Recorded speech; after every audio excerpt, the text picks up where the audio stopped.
एक लास्ट भजन गाऊंगा, उसके बाद आप सबका वही चीजें जो आप चाहते हैं कि जो मेरा हाथ मैया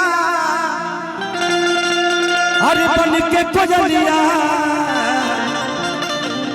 कि जो मेरा हाथ मैया अरे बन के कोयलिया, तो कुहू को उठाती मैया तोरे अंगन, कुहू को उठाती मैया तोरे अंगन में। जो मेरा हाथ मैया बन के कोयलिया, जो मेरा हाथ मैया बन के कोयलिया, कुहू को उठाती मैया तोरे अंगन, कुहू को उठाती मैया तोरे अंगन में।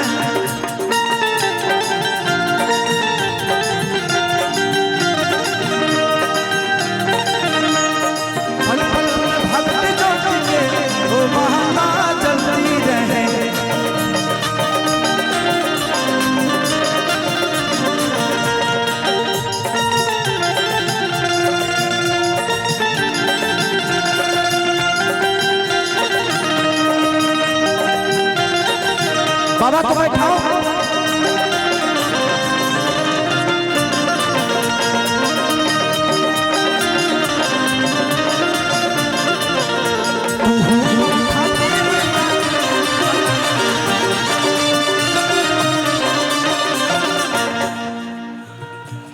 सिकिया के बिन बिन आसन लगई थी, वही पे माई तो है बैठी,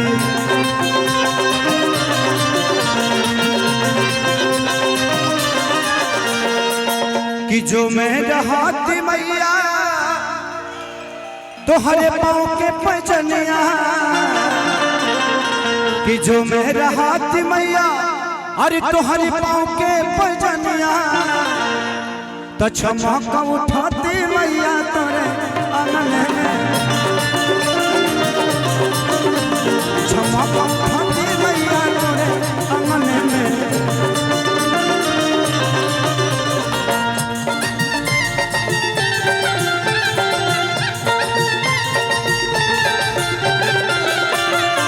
झोलिया भरते हैं खाली वो नहीं जाते,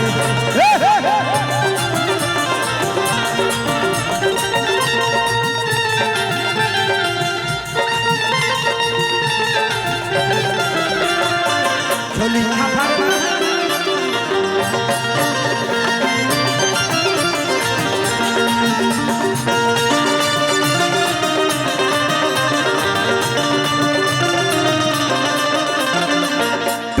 खेसारी कहरे गोहारी हो, पूजिले मैया चरनिया तोहार हो।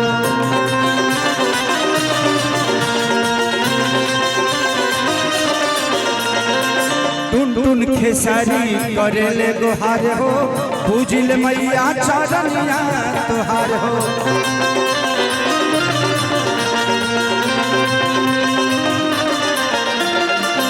कि जो मेरा हाथ मैया तो हरे माथे के बिंदिया, कि जो मेरा हाथ मैया तो हरे माथे के बिंदिया, चले के बाद तो चमक उठाती मैया तोरे अंगन में।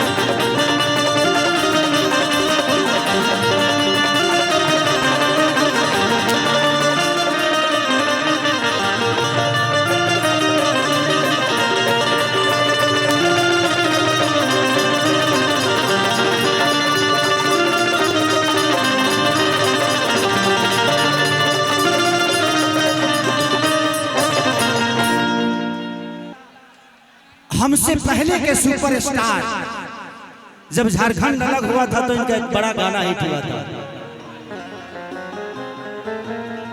कि मिश्री मलाई खाई।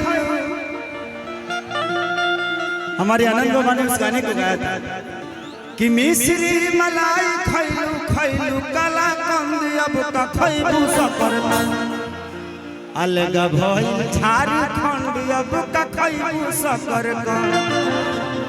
तो लभी बाबा का प्यार अटूट है, ये हमारे बीच में है, हमारे लिए कम गर्व की बात नहीं। ऐसे महापुरुष बहुत कम पैदा होते हैं और हम सबके बीच में हैं। इससे बड़ा उत्सव हम सबके लिए कुछ नहीं हो सकती। तो बस एक लास्ट भजन गाऊंगा, उसके बाद आप सबका वही चीजें जो आप चाहते हैं। कि कमर डैमेज नहीं कर रही गारंटी के दा